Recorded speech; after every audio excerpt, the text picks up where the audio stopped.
Hello and welcome to Deconstructed, where we take a list that we've already done and then break it down entry by entry to see why things placed where they did. Today's is the top 10 most overlooked games of all time. Let's take a look at that ranking.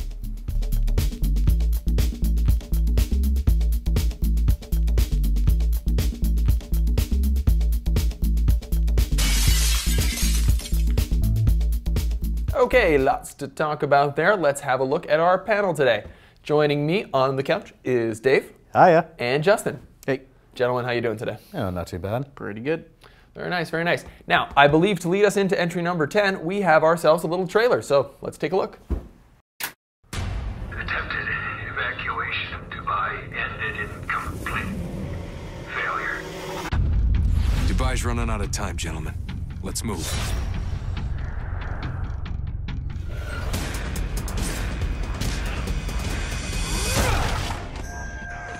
You didn't actually think we'd just let you walk in here, did you?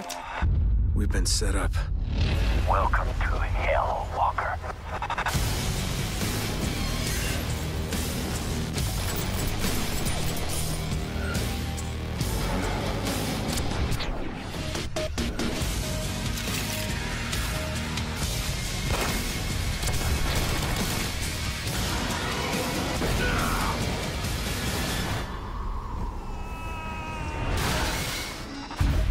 There's a line men like us have to cross. So Dave, I know it was your idea to watch the trailer. Why did you want to show us that? Let me ask you this. What part of that trailer makes you think this is going to be like some sort of psychological thriller or something that really delves into the psyche? Or Maybe that last little line about like there's a line men like us gotta cross, but that's a very, very subtle line though, and not a lot of people are going to pick up on that. No. The reason why I feel like this game was overlooked was because of the way it was marketed. yeah, I think it definitely had a tough time standing out. It looked like a third-person Call of Duty to me. Pretty much, yeah. And There's also a bit of Uncharted there with trying to grab the the thing, which you know you're not actually doing in game. Yeah. Okay, so full disclosure, they actually sent us a review copy of this way back in, I don't even remember when, and I opened like the first cutscene and it's like, he was the best soldier I ever knew, and I'm like, skip! And then it opens with a turret section on a helicopter, and I'm just like, this does not bode well. And months later, you hear about how amazing the story is, and et cetera, et cetera. I personally found it kind of tough to get past what I consider to be very generic gameplay. Yeah, that I definitely think it was the biggest problem with this game is like first impressions makes it look like it's another generic shooter, but as you delve deeper into it, you find there's something much more incredible to it. But first impressions always count for everything. So if you're not gonna, if first impressions don't impress you, you're not gonna stick around with it. And for all intents and purposes, it is like a military shooter, something that like people are, for better or worse, kind of tired of. There's plenty of options on the market. Even back then. Even back then. Yeah, like 2012, it wasn't too far away. It's been like that for a long time, where there's like the franchises that have their stranglehold on that market, and you come and see Spec Ops, and you're like, oh, that's not, Call of Duty or Battlefront. What is this game? Or Battlefield, rather. But ultimately, like, the story underneath is what really took people away, and it's hard to get there when, at face value, all you see is like, oh yeah, another sand and gun shooter. Shooty shoot game. Yeah, and I think that's why it's kind of secure at number 10, because, I mean, first of all, it's not completely overlooked. A lot of people know about this game right now, and, like, I think a lot of the reason that people might dismiss it, myself included, is that, like, the actual way you're interacting with the gameplay isn't actually that noteworthy. So I think it's like, it was overlooked and people should take a look for its story, but I don't think it's like, it's the biggest crime that we're going to talk about today. Yeah, no, definitely. We can move on with that. For sure. So Godhand, I'd say this next entry is like a cult classic by a studio that produces cult classics. Yeah, because it's being made by, it was made by Clever Studios. They're the guys that did Okami. They're also the guys that did Beautiful Joe. And all games that are like very well rated, very well loved by people who actually played them, but they always get overlooked. Yeah, like they kinda never niche games. Yeah, they never really sell the huge amounts. You don't really see. Well, one of the big reasons was, and it's one of the reasons why a lot of people claim it was overlooked, was actually because of IGN's review. They gave it a 3 out of 10 when it first came out. Ooh, too much water? Probably too much water. Too much water. And the reason I think this one is a good entry for the list is that, like, conceptually, it was trying something that I know a lot of people have thought of, like the sort of a hybrid between fighting games and like a beat 'em up. Yeah. And I think it's kind of a travesty that it got so shortchanged that kind of game never evolved. Because I would have liked to see more games with that idea. And it would have been a good starting point, I think, for it. But maybe that's part of the reason that it's so overlooked is like when you take a look at it, you're not sure exactly what you're looking at. You're right in saying that maybe had someone come along and iterated on the concept of like a fighting game meets a beat 'em up with like the kind of movement depth that you see in a fighting game mixed with like the kind of exploration that you get in a beat 'em up. I think there's a lot of potential there for a great like genre of games. I don't know if that's a great sell for people. I don't know if that's something that people immediately are like, oh, that's what I've been waiting for. Also keep in mind that after the Clover Studios closed down because this game didn't sell well, a lot of the staff members actually started their own company again and became Platinum Games, and they did the Bayonetta series. Yeah. So they definitely which definitely got a little bit more praise and recognition. Yeah, definitely, sure. and you can definitely feel a lot of its influence from Godhand in Bayonetta. What console was it on again? It was on PS2. All right, PS2. You know what? My memory between those two generations has started to blur together. Right. That's a shame. It was cool. Well, actually, now you mention it, it also came out in 2006, just as the PS3 was about to come out, also the Wii as well. Xbox 360 was also now on the market. Bad timing. Bad timing. Yeah. Okay, well, time is running out for this entry, so let's keep moving. Let's do it. Okay, slowly ramping. I mean, this list, by the way, was kind of an amalgamation of our series of Most Overlooked. Right. So as each step we move up on this list is actually kind of a bigger jump into how much of a criminally overlooked game we're talking about. And I think this is a pretty big step forward. Enslaved was one that, like, I know a lot of people, a lot of people who played it were really impressed by it, but it really didn't make much of a splash at all. Yeah, like I can definitely see why. Like one of the biggest things it was selling itself as was like its main performer was Andy Serkis. Right. And like he's one of the greatest motion capture artists of all time. Problem is, gamers don't necessarily play games to see actor performances. No, and he's not like you said, he's one of the greatest motion capture artists of all time. I wouldn't say that like he actually has mainstream recognition as a name just yet. I think increasingly, like he's done the Planet of the Apes movie since then. Right. Ironically, he's named Monkey in this, and he was also King Kong. So when you're typecast, you're typecast. Right. So why would you say this is more important? Excuse me. Why would you say this is more overlooked than, say, something like Spec Ops? Well, there's a couple of things really. Like the gameplay, like it is an escort mission. First of all, that would turn off a lot of people. Oh, okay. Because and essentially you're escorting Trip here across the landscape, and she can't move too far away from me because you have the collar. Yeah. Like in that movie Deadlock 2. I don't know if anyone saw that. Haven't seen Deadlock. That's another criminally overlooked movie. Deadlock 2. Look it up. Also check out Enslaved. But it did get a bit of like a resurgence in the PC market, especially within the modding community. Because you look at what the modding community has done with the game, it looks spectacular. It's like visuals that could be on par with, say, Horizon Zero Dawn. Really? Yeah. I mean, it's definitely got that look, right? That sort of like techno future, but also post-apocalyptic thing. Yeah, that's why I brought it up. Yeah. Yeah, cool. All right. Cool facts, Dave. Let's keep going. All right, so Skies of Arcadia. Now, I almost don't blame this game for being overlooked because it's a JRPG, and JRPGs are often overlooked in the West. It's not just that, though. There's one other reason why it was overlooked, and that was the fact that it was released on the Dreamcast. Ooh, that'll do it for you. Yeah. Well, it did also get a re-release. That re-release was on the GameCube, which is not quite as unfortunate as the Dreamcast, but it's almost there. Yeah. Oh, man. It's like you go from one overlooked console to another overlooked console, and yeah, you're gonna have a very overlooked game. It's a bit of a shame. So this one, it's like JRPG Sky Pirates. Sky Pirates. I mean, when it comes to this generation of JRPGs, as much as it pains me to say it, a lot of them kind of look the same graphically. They kind of have a similar art style for that time period. Yeah, you definitely get that sort of feeling. Like this one kind of stands out a little bit because of the fact that it's like a sea of the sky. Yeah. And you've got the sky pirates and it's like swashbuckling adventures. There's some interesting mechanics in this game. Like there's this sorry, before you go on, even airships, like boats floating in the air. That's something that is huge in Japanese RPGs, or in Japanese games in general. Like you go from something like Final Fantasy 12 and then you go to something like Mario 3. And it's just airships out the butt. Yeah, and it's not just that. The game also does have some interesting ideas. Like with a dialogue tree, there's the possibility you can actually say something that would offend someone. Actually. So would you say that's a reason why it's sort of criminally underlooked? Like, why is it important that this is on the overlooked list? Well, I think the reason why it was overlooked was also, first of all, the fact that it was on the Dreamcast, which I said before. Right. But it also had some unique ideas that I don't think a lot of games have implemented since then. So definitely. Such as?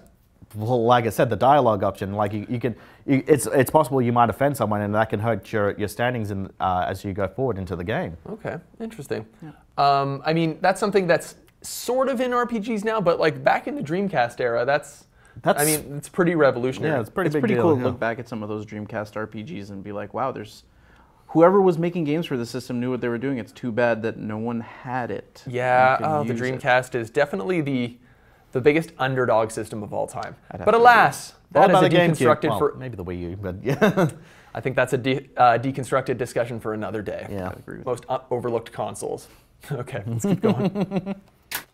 So one word about the ranking here before we really dive... Well, actually, this is completely related to Mirror's Edge.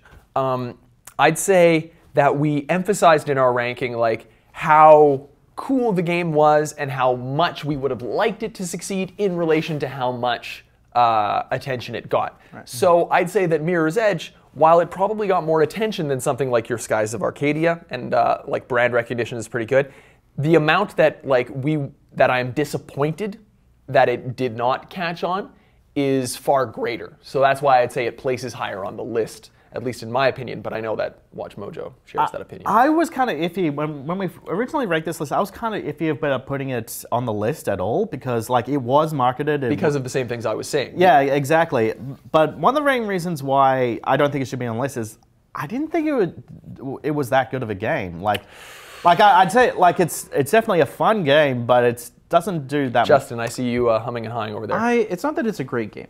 We can all agree. It's not. But what it was trying to do, and ultimately what it did, was kind of create the baseline for what a lot of other cool ideas could eventually come out of that. The first-person platforming in that game is really fun, and they do first-person platforming in a way that is dynamic and quick and gives you the blinking red objects that you can interact with was kind of a design flaw, I would say, because it made everything a little too obvious. I think it was also a case where it was a cool idea stretched too thin. Right, yeah. But I do like the idea itself, and I would have, had there been support for the game itself, maybe other people would have looked at first-person platforming as something that could be changed in different ways, add elements to it. Well, it did get a sequel. It did get a sequel, but the sequel, like you were saying, you say it's a good idea stretched too thin, and I think the sequel stretched it out even farther. It's not enough jam for your exactly. For your there's only so much you can do with parkour after a while. It's a good short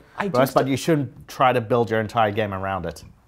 Regardless, I still think it's pretty solid where it is on the list because, as I said, I would have loved for a lot of the things that this game brought to have caught on in relation to how little it actually did, if that makes sense. Totally agree. Main theme was pretty cool, though. Pardon? Main theme was pretty cool, though. Oh, the main theme. Great music. Yeah. I think we included that on one of our way old music lists back when we're top 10 pieces of video game music because we're never going to make another music list.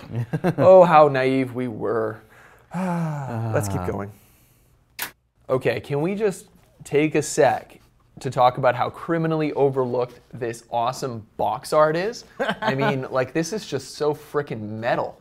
I mean, we got some Flash Gordon style 50s outfits, but then there's Warriors style red headband. Oh, I love the headband with and the mullet. Beautiful mullet. Great stuff. It definitely screams like something that came out of the 80s. Yeah. Which it did. Which is probably also why it was overlooked as well, because that was probably the most common thing you saw at the time. I mean, it was It was a Nintendo game to come out in the 80s that didn't end in Ario. I loved this game as a kid, though. Like, my buddy had it, and he always wanted to play Super Mario, and I was like, I want the one with the cool box and the cool shooting. Like, I was a sucker for shooting. Like, when I was a kid, like, I always just wanted to get, like, if we were playing Mario, I always wanted to get the Fire Flower. So this was just like, this was all I ever wanted. Yeah, and like, there's a lot you can talk about the game. Like, it has a very anime art style, which the box art certainly does not represent. No, it's not. It's, yeah, sorry, you were saying it was very anime? Yeah, like, a lot of the characters have a very anime style, especially with some of the characters you meet and talk with in the game. The structure of the game is also very weird as well. Like, It's kind of Metroidvania. well, I never got very far in it. I wouldn't say it's quite Metroidvania. Like, it has a map of all these different routes you can take. The problem is, you meet all these characters in the game. It's like, oh, there's this character that needs help on Route 25. Go over there. Okay, so how do I get to Route 25? It's like, okay, I got to figure out how to go there, then there, then there. But I might have to backtrack. Oh, this place has now been opened on Route 6. Backtrack all the way. Yeah, and like those old NES games, they do not they don't communicate their mechanics to you very well, right? Yeah, exactly. So I think to flip back to what I said about Mirror's Edge, how like in relation to how cool it was versus how much recognition it got, this kind of meets it in the middle, where it's like it definitely didn't get a lot of recognition, but I don't think it was the most revolutionary game. However, like nobody has heard of it aside from those kids from Scott Pilgrim. Yeah, that's the only reason I recognize the name. I was like, how do I know that? Oh yeah, from the band from Scott Pilgrim. But like, it looks really interesting from the gameplay that I've seen. I've never actually played it myself. You haven't played it? I haven't played You're supposed this. to play all the games, Justin. I haven't played this game.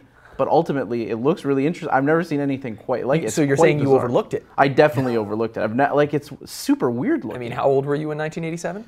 Not alive. Okay. Not alive. All right, you passed this one. That's right. Okay. All right. So I have all these cards with comments, and I haven't read a single one. So let's get to Squadalama, who says, Space Station Silicon Valley is my childhood. Well, I'm glad it was somebody's childhood, because I overlooked this one. I didn't know about this game at all. Have you played it? I've never even You guys seen have this not game. played Space Station Silicon Valley. Wow. Well, tell us about it, Dave. It's a very overlooked game. Well, it was an N64 game made by DMA Design, and if that name sounds familiar, that's because DMA Design went on to become Rockstar North. Check out our history of Grand Theft Auto. It should be in a related video. I'll make it the related. And there video. you definitely feel a very similar vibe to it, because like you're playing as a robot that's been reduced to a silicon chip. That actually does sound like a straight rip-off of Grand Theft Auto right there. Yeah, you play as a robot that's reduced to a silicon chip, and you pretty much have to hijack the bodies of other animals. Right. So yeah, you can definitely feel the connection there. It has a very charming style as well. It's very similar to an Aardman animation style. They're the guys that did Wallace and Gromit. You can take control of different animals. Some are like naturally designed animals. Others have mechanical improvements. Like there's a dog with wheels. So you're possessing the animals. Well, you gotta kill them first, then you possess them. Okay, cool. So it's very dark. It's very dark. Okay, well but at the same time, the animals aren't alive. They're robots. They're made to think they're animals. So it's an ethical choice. It's an ethical choice, right? Fantastic. This game is a weird one now that I think about it. it's pretty weird. But what I'd say is that there was another game that also wasn't very successful for PC called Messiah, where you're playing as a little cherub that can possess people. And I'm really, really surprised, aside from a certain game that came out this year, that the whole possessing other creatures and enemies thing hasn't caught on more as a gameplay concept. Right. So I'd say this secures its spot on the overlooked list just for the fact that it's one of these concepts that I think is so solid, but it can't really catch on. Again, aside from a certain year it was came out. made. Well, it's also interesting because we did this list, back in 2015, 2016? Yeah. Before Mario Odyssey was even a thing. Mario, exactly. So we were, maybe the guys at Nintendo saw our video and were like, you know what, Space Station Silicon Valley. Yeah. I'm sure the guys at Nintendo are mining our videos for new ideas. What if tell the us chip WatchMojo. Tell was us a hat? MojoPlays. Pardon? What if the chip was a hat? And there you go. We got a game. You guys heard it here first. We are responsible for creating Mario Odyssey. You're welcome. All right. The Guardian Legend more kick-ass box art. We gotta bring back sweet box art because this is making me nostalgic. This is a pretty sweet game. Tell us about the game, Justin. Have you ever been playing Zelda? Yeah. And thought to yourself, man, I'd really like to go into a spaceship and shoot some stuff? Because whoever made this game had that thought. Yeah. They were Think so. like, this, open world Zelda game is really great. I wish that I could have some more dynamic stuff going on. And ultimately, that's what it is. It's intercut RPG style exploration with these Gradius. with basically like a shoot 'em up, like fighter jet kind of interesting, weird, not quite bullet hell, but like almost there. Bullet Close, Purgatory. Bullet Purgatory, yeah, you're almost Bullet there. heck. It's a really fun game. It's a really interesting idea. I love the idea of just taking two genres and being like, you do one after the other. You intercut a little bit. I'm often on the fence about that, but I will admit that this was pretty cool. And like, I was less cynical back when this game was around. Right. So it's definitely one of those games where you're like, man, you feel like you're the only one who ever played it. Especially these pre-internet games, like where you couldn't just look online and see all these people who'd also played it. It's one of those games where you're like, man, did you try that one with the game? Like, no, you didn't get that. Oh man, like. But yeah, if you would describe it like that, I think a lot of people would know what you're talking about, assuming they didn't overlook the game. They didn't overlook the game. I mean, it's weird. A lot of these, we give credit to a lot of games that have come out more recently for mashing up genres, and you don't realize, and I think this is a great example of, you don't realize that there's a lot of games that have done this before 20 years ago. Right. There's not a lot of new ideas out there, in fact. Yeah, it's kind of a shame. This is definitely one of those ones, like I said, try to find people who played it. And it's definitely one of those concepts you don't expect, like an RPG mixed with a shoot 'em up. I mean, we did get Nier Automata this year. Well, yeah, that's true. And that's very, very true. similar. Right. I mean, it's not a Zelda-y game when That's you're more- not playing the bullet hell parts. But It has bullet- RPG elements. But the bullet hell parts are pretty much there. So I bet if we ask the developers of Nier Automata, like what they were inspired by, I bet this one would come up. So if you're a fan of that, you can be a know-it-all-y kind of guy and be like, actually, it was inspired by the Guardian Lucha. See, learning new stuff every day. Criminally overlooked, I say. Yep. Criminal. Well, Lock them up. lock them up. Maybe a bit harsh. Comic Zone. We were looking at some box art that was totally 80s before, I think, and now we have firmly planted ourselves in the 90s. Gotta love the fingerless gloves, the little Round sunglasses. the round Making a sunglasses. comeback these days. And the fact that there's an unnecessary Comic X in there. Comic Zone Extreme. But excuse me, we're making a lot of fun of it, but this game was cool as hell. Yeah, it's a really cool style. It's a beat 'em up game in the form of a comic book. Yeah. and it's a cool concept as well. As you go from panel to panel, and you see like the villain who's actually in the real world just drawing all these enemies in, which is pretty damn cool. It's like a interesting way to like spawn enemies out of nowhere. And you know what? You'd think, like, you describing it now, it almost sounds like something that would serve as like a Kickstarter early access pitch for like an indie game. I definitely could see that, yeah, because yeah, you've got that unique style which is the comic books. That you've got a really you got a trash talking protagonist. It's like someone goes, "What's the password?" "I'll give you one." Pew! You just smash him through the panels. With the Nice. onomatopoeia that comes up that says, slam, Slam. bam. Oh man, it was so cool. Like, again, another one of those ones that like maybe you rented it once, but I never knew anyone who actually owned it. Well, one of the biggest issues with that was it came out in 1995 on the Sega Genesis. At 1995 was also when the Saturn came out. And the 64, when did the 64 come That out? came out in 96, but also 95 was also the PlayStation came out. Okay, so it was one of those transitional games, Yeah. which is often a death sentence. And you Yeah. can kind of tell it's a transitional game because it kind of looks really good for a Genesis game. Looks fantastic. It looks really amazing. I'm sure we're looking at B-roll as we speak. Yeah, like it's also Yeah. one of those games that's really hard because I remember when I first played this game, I think it took me a couple of tries just to get through the first level.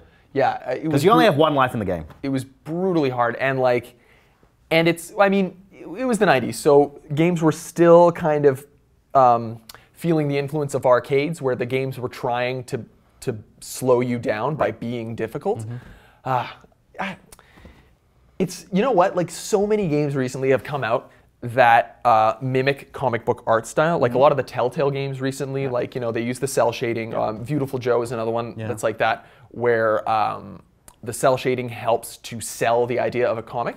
But like, I don't think anything has done it quite as nicely as this. And it really comes down to that idea with the panels and the guy drawing it in, which is not how comics are drawn. No, definitely not. Anyway. As far as you know. As far as I know. It's not my area of expertise. We'll save that for Comic Book Mojo or something like that. One day. I'm sure it's happening. The expansion never stops. Yeah. All right. Psychonauts. Now, this game getting a little bit of a resurgence lately. It was definitely a cult classic, but why would you guys say that this is the most overlooked game of all time? Well, first of all, Tim Schafer.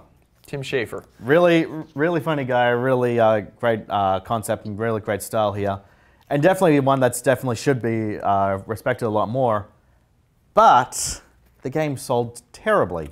I mean, again, it was one of those transitional games. It was like an Xbox game, Xbox, PS2. I'm not sure if it came on I don't think it was in the transitional stage. I think it was 2005. Because, okay, so it was just, when did the 360 come out? Around that time. 2005, but PS3 came out in 2006, and then it was also on the PS2. It was also on PC as well, so. Yeah, but I think it was kind of victim to that, and things were getting hardcore at that time. I think, like, Gears of War was about to come out, you know, the Call of Duty was about to take off.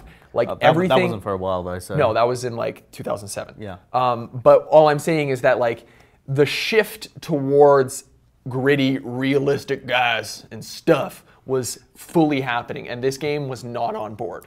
Like, not even by a long shot. No, and I think that's why people literally just would, like, overlook it on the store shelves. Right. And it's a shame as well, because it has that really quirky style as well, because you go into different people's minds, and their minds are pretty much a reflection of their personas, and their personas can sometimes be very, very weird. This game's hella weird. Yeah.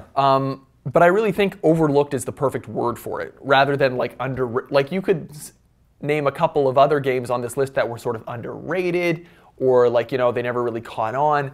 But I think it's really, overlooked is the best way to describe this one, and I think that's why it's kind of a secure number one. Especially because, like, you know, we often talk about games that were before their time, and it just seems, if you talk about the concept of this game, it sounds like a cool indie title that would come out like in 2017, rather than a game that came out like in 2005. And especially that, like, those indie games that you're talking about take like what a lot of people talk about as the Nintendo approach of like introducing an element or a gameplay mechanic, letting you do just that one thing for a little while, and then like now we can kind of expand it and use it in different ways. This game, like, for the first few levels, are basically glorified tutorials. They're really fun. They give you your powers piecemeal, and every time you get a new power, you kind of have to interact with like a professor at this summer camp for psychics. But when you leave that area, it's kind of like when we were talking a little bit about, like, in games like Portal, like, when you leave the safety of, like, this is where I practice my stuff, and it pulls the rug from under you, it's really exciting because you're like, oh, what can be around this corner? And there's stuff in these brains that I'm not supposed to see that you can find, unlock, and find those crates with memories and stuff like that. And there's the emotional baggage as well. Emotional baggage. Those little dancing. For those of you who haven't played it, there's little handbags that are like dancing around. That's literal emotional baggage.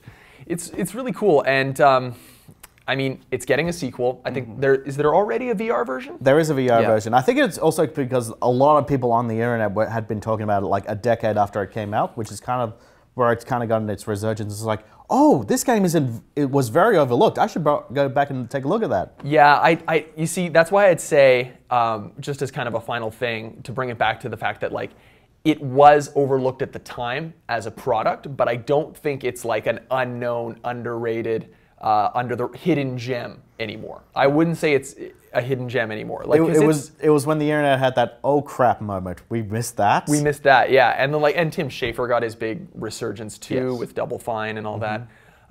Wait, is that what's his company? Double Fine. Double Fine is still his company? Yep. Okay, cool. All right. Sorry, I screwed up the publisher or the developer in an episode past, and people ripped me apart, so I'm a little paranoid now. Wait, I had a comment. It's okay. It's okay. We didn't want to talk about the comment anyway. Solomon Davidson said that reviewers loved it and loved the look and comedy of the story, but I never knew anyone who wanted to play it, let alone praise it. And I think that's pretty true. Again, I blame just the way the market was shifting at the time. Right. Yeah. So from my perspective, when this game came out, I immediately wanted to play it the minute I saw it. Really? Yeah, I saw it in a trailer on a demo disc that came with Xbox magazine. Right. I said, oh, this is like the X-Men, because in the trailer he was using like psychic powers. Right. So there's going to be a bunch of powers in this game. Everyone's psychic. Little did I know, but I was pleasantly surprised. The art style's amazing. It looked kind of like a weird, twisted, like Pixar movie. It has these like really interesting characters. Everyone looks very different and like distinct. You were way more open-minded than I was at the time. I was just like, I want to shoot stuff. Anyway, You I think can, my with your mind. You should, yes, I think my tastes have evolved somewhat. I like to shoot stuff and love as well in my games. Okay. It's pretty meaningful. I hope that gets edited out in post. Anyway, but I believe that wraps up our conversation today, gentlemen. Thank you so much for joining us. Thank you for having us. Thank you. Thanks, everybody. Let us know what other lists you'd like to see us deconstruct in the comments. Have a good time commenting and stuff. What's happening? Be nice. Thanks for watching Mojo Plays. Be sure to subscribe and click on the link in the description below to check out our suggestion page and vote on what content you'd like to see us cover next.